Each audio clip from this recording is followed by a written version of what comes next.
Donc, merci aux intervenants, merci à toutes et à tous, et merci surtout à la FPDC pour la tribune qui nous est offerte sur ce sujet effectivement d'importance et fortement d'actualité. J'ai très bien écouté la présentation de Yves, c'était vraiment très intéressant. Rapidement, on va passer un petit peu sur la présentation des personnes d'Airspace Drone. On va rentrer directement dans le vif du sujet pour gagner un petit peu de temps.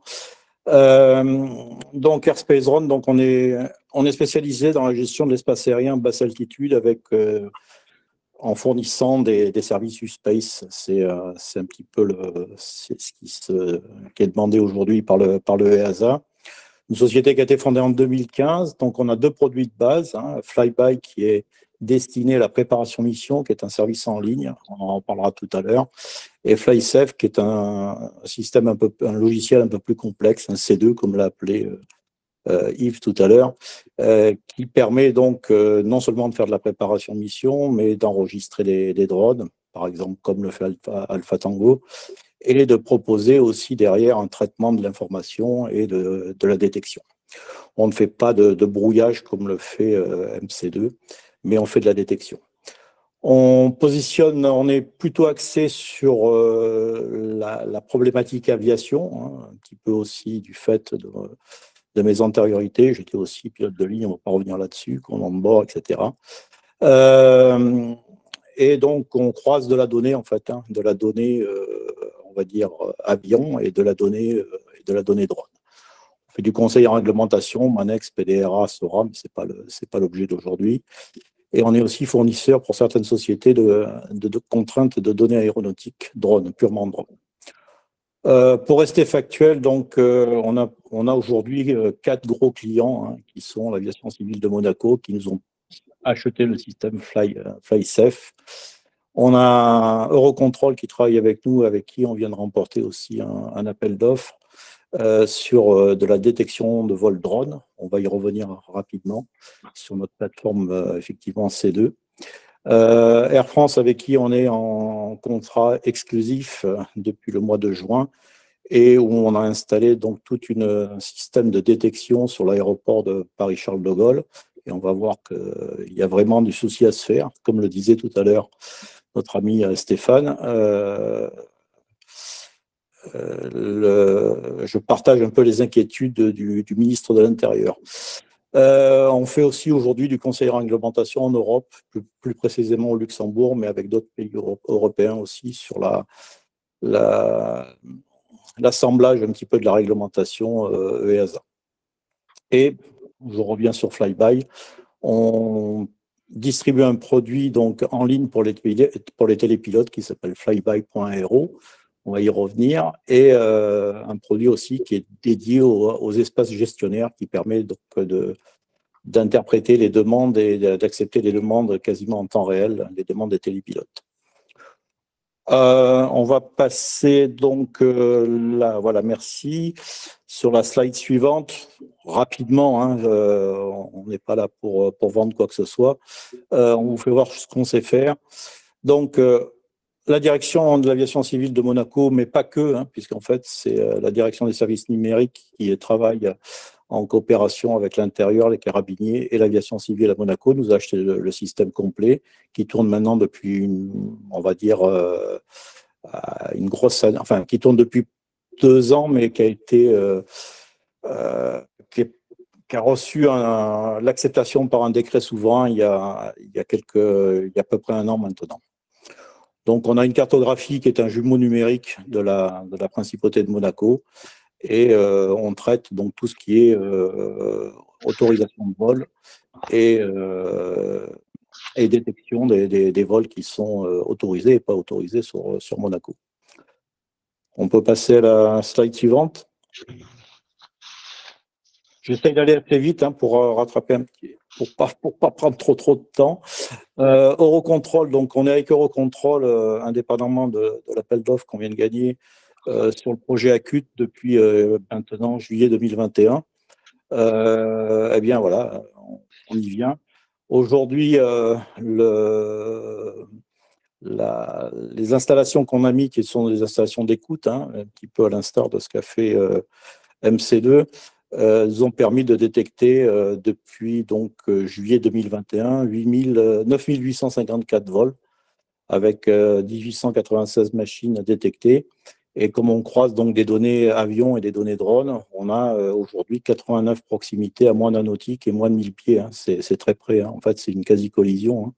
Et 14 proximités encore plus restreintes où on passe à un demi-nautique et à moins de 500 pieds.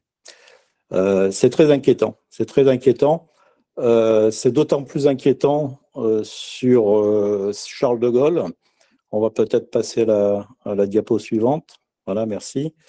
Donc, Charles de Gaulle, on a commencé avec Air France depuis juin 2022. Aujourd'hui, 2303 vols, il y en a un peu plus maintenant, parce que la diapo date de quelques semaines, qui ont été détectés dans un endroit où il devrait y avoir 0 vol, hein, sauf les vols autorisés. Je vous laisse prendre connaissance de l'IPMAP qui est à droite. Hein. Tout ça, c'est des vols drones qui ont été détectés donc, depuis juin 2022. Et effectivement, il y a du souci à se faire. Et pour rebondir un peu sur ce que disait aussi Stéphane tout à l'heure, effectivement, il y a le drone intéresse deux milieux, en fait.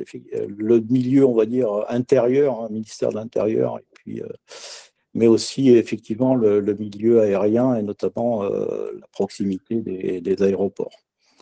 Air France, dont ce n'est pas le job hein, de faire ça, hein, au final, a souhaité nous contacter là-dessus et prendre un engagement avec nous hein, sur un contrat, comme je l'ai dit tout à l'heure. Tout simplement parce que, comme l'expliquait tout à l'heure Francis, beaucoup de rapports, ce qu'on appelle des REX, hein, c'est retour d'expérience, ou des ASC, Air Safety Report, sont faits par les équipages.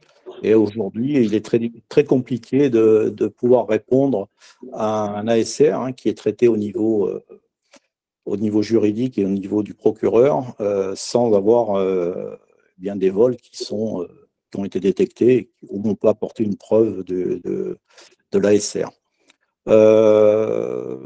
Donc aujourd'hui, Air France est très content de ce que l'on a mis. Il recoupe énormément d'ASR avec des détections de drones qu'on a pu faire.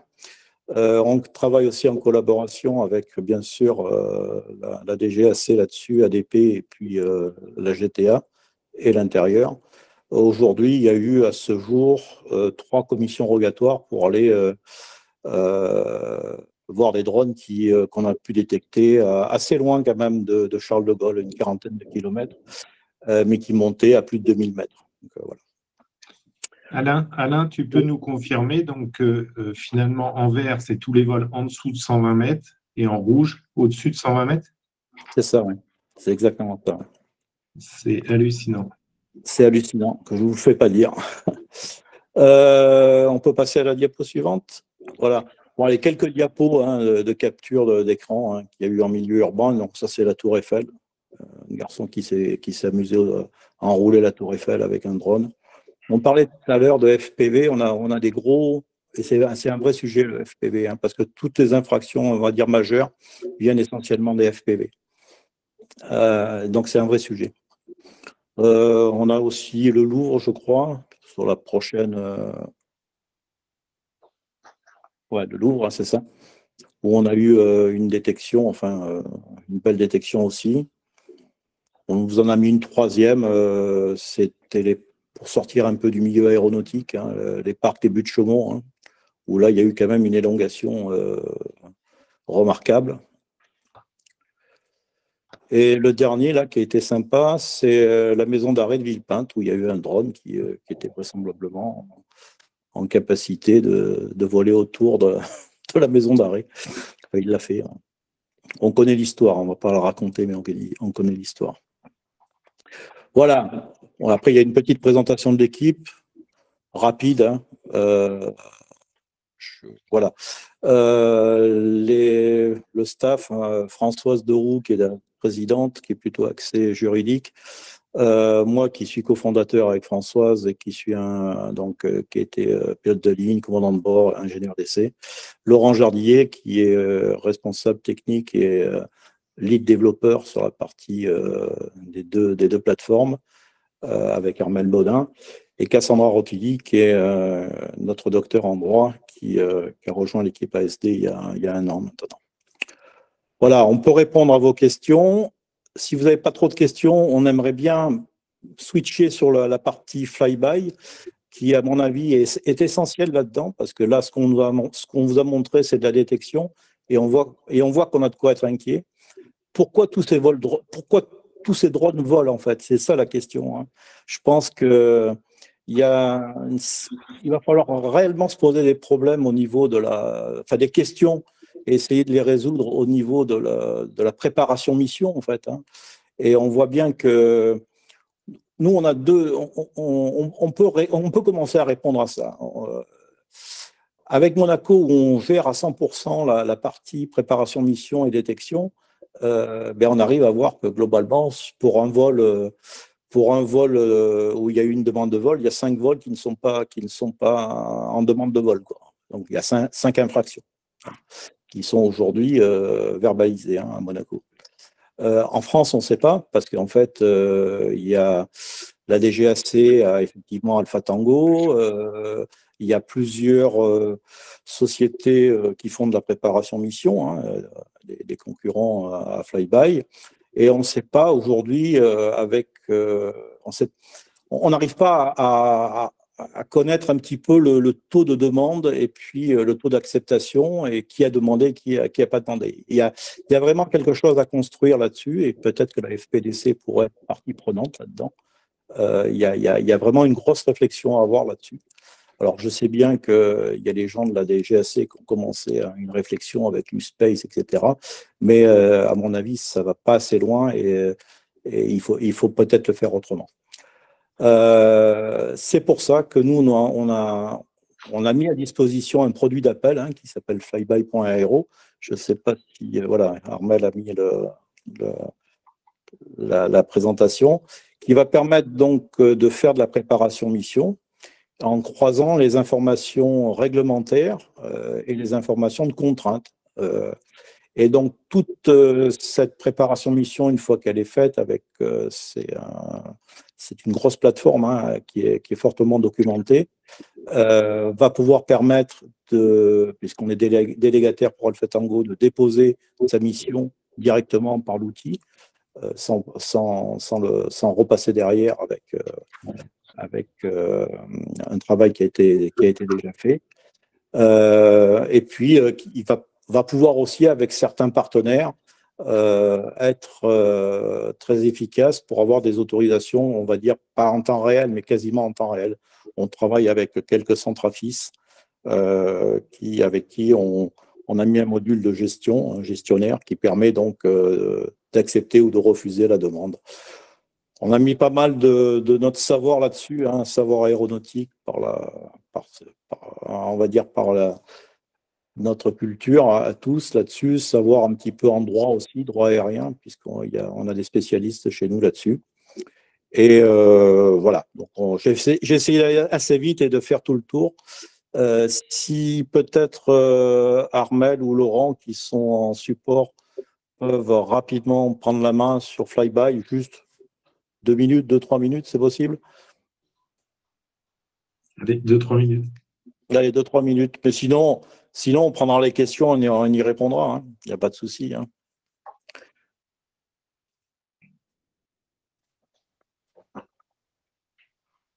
Bon, donc, c'est bon, on va s'arrêter là. Je vous laisse. S'il y a des questions, on peut y répondre. Voilà, il n'y a pas de souci. Et on essaiera de faire un petit quand même call avec Yves. Là. Il y a peut-être de la synergie à trouver sur 2 ou 3 trucs. J'ai ouvert le micro à Armel, hein, si jamais Oui. besoin. Bonsoir à tous. Désolé, hein, mon micro était coupé. Je voulais pas te laisser tout seul, Alain. Donc, je vais vous montrer très rapidement, on ne va pas rentrer dans le détail, notre outil qu'on met à disposition gratuitement pour tous les télépilotes Flyby. Donc, l'idée, c'est de donner un maximum d'informations aux télépilotes pour qu'ils préparent correctement leur mission et qu'ils les notifient sur Alpha Tango. Donc, de base, on a une carte de contexte où on a plein d'informations différentes. Hein, vous pouvez explorer un petit peu. On permet d'explorer, d'analyser les contraintes à un endroit où on peut faire une recherche de contraintes. Voilà, on donne toutes les informations. On donne également de la météo sous 10 jours, je crois. Bon, voilà, pour faire vite, je n'en montre pas plus. Notre philosophie à nous, c'est de proposer aux télépilotes de créer leurs différents pilotes et machines, et à partir de là, de préparer leur mission.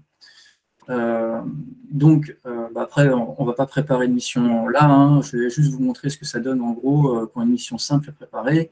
Donc là, par exemple, on a une inspection de viaduc, où on a le télépilote à sélectionner sa machine et son pilote qui est dans son équipe.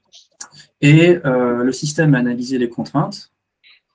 Et ensuite, il spécifie quelles sont les conditions de sa mission et on le guide dans le respect de la réglementation.